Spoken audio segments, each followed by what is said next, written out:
مرحبا حبايب، اليوم إن شاء الله طريقتنا هذه السلطة الراقية والمفيدة. طبعا تفيد أصحاب الفقر وأيضا للدايت والأمراض السكري. وأيضا اشتغلت عصير الموز اللذيذ بالمكسرات جدا راقي. بداية الطريقة حبيت أنوه عن شغلة. كثير من البنات يعانون من الشوندر، ما يطلع وياهم بهذا اللون.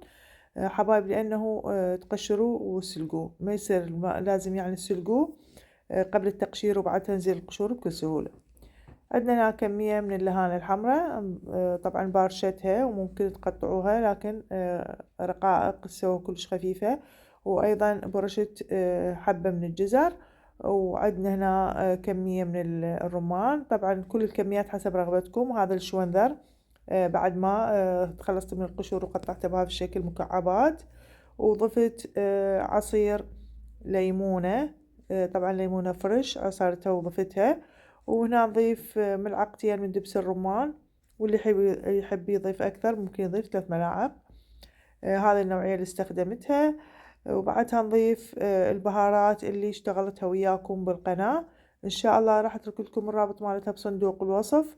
نضيف قليل من يمها، وبعدها نضيف قليل جدا من الملح أيضا. نخلطهم بهذا الشكل والتزيين حسب الرغبة، أو ممكن تقدموها بدون تزيين بكاسات صغار حسب رغبتكم. أنا حبيت أقدمها بهذا الشكل. حبايب، رجاء اللي يوصل لهنا الإنسان من اللايك، واللي ما مشترك يشترك ويفعل الجرس حتى يوصلكم كل جديد، ومشاركة الفيديو بين الأهل والأصدقاء حتى يوصل لأكثر عدد من المشاهدات والكل يستفاد. بعد عندنا نشتغل هذا العصير اللي مفيد للنضارة، أو أيضا فيتامينات براقية لأولادنا.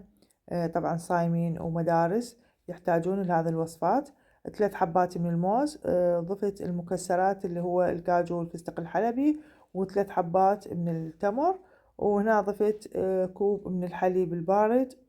حبايب، طبعا هذه الوصفة جدا راقية خاصة لأولادنا.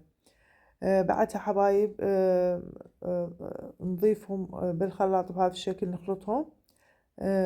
نحاول انه نخلطهم زايد او نطحنهم حتى المكسرات تكون عندنا ناعمة وتنمزج ويا العصير.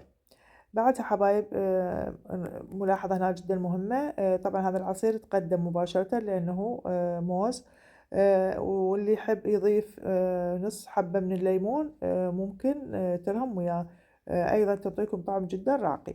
التزيين حسب الرغبة. أنا ضفت المكسرات الفستق الحلبي. أتمنى لكم إفطار شهي، ومع ألف سلامة، ما أخذكم مطبخ زيتون.